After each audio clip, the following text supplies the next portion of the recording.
বাগেরহাটের হজরত খান জাহান রহ এর মাজার সংলগ্ন দিঘিতে কুমিরের মুখে এক অসহায় কুকুরের মর্মান্তিক মৃত্যু শুধু একটি দুর্ঘটনা নয়, এটি যেন আমাদের মানবিকতার আয়নায় ভয়ঙ্কর এক প্রতিচ্ছবি।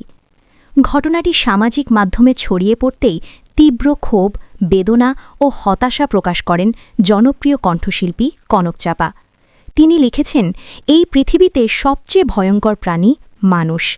এই একটি বাক্যই যেন পরিস্থিতির নির্মম বাস্তবতাকে তুলে ধরে। প্রত্যক্ষদর্শীদের ভাষ্য অনুযায়ী অসুস্থ কুকুরটি মানুষের আক্রমণ থেকে বাঁচতে গিয়ে পানিতে পড়ে যায় আর মুহূর্তেই কুমিরের শিকার হয়।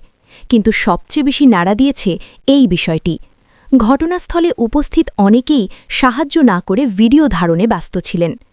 এখানেই প্রশ্ন ওঠে, আমরা কি সত্যির মানুষ হিসেবে আমাদের দায়িত্ব ভুলে যাচ্ছি? এই নিষ্ঠুর বাস্তবতায় ক্ষুব্ধ হয়ে সাধারণ মানুষ থেকে তারকারা সবাই মানবিকতার অবক্ষয় নিয়ে প্রশ্ন তুলছেন। কনক চাপার স্ট্যাটাস যেন সেই ক্ষোভেরই প্রতিধ্বনি। একটি সমাজ যেখানে সহানুভূতির চেয়ে কন্টেন্ট তৈরি বেশি গুরুত্বপূর্ণ হয়ে উঠছে। এদিকে একই দিনে আরেক ঘটনায় রাজনৈতিক অঙ্গনেও আলোচনার কেন্দ্রবিন্দুতে কনক চাপা। বাংলাদেশ জাতীয়তাবাদী দল বিএনপির মনোনয়ন ফর্ম সংগ্রহ করতে গিয়ে তিনি দলীয় নেত্রীদের তীব্র প্রতিক্রিয়ার মুখে পড়েন। দীর্ঘদিন রাজপথে আন্দোলন করা নেত্রীরা অভিযোগ করেন, দলের কঠিন সময়ে পাশে না থেকেও হঠাৎ করে মনোনয়ন চাওয়া গ্রহণযোগ্য নয়।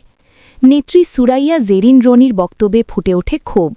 ত্যাগীদের মূল্যায়ন না হলে দল দুর্বল হয়ে পড়বে। তবুও সব সমালোচনা পেরিয়ে কনক চাপা আশাবাদী থাকার কথা জানিয়েছেন।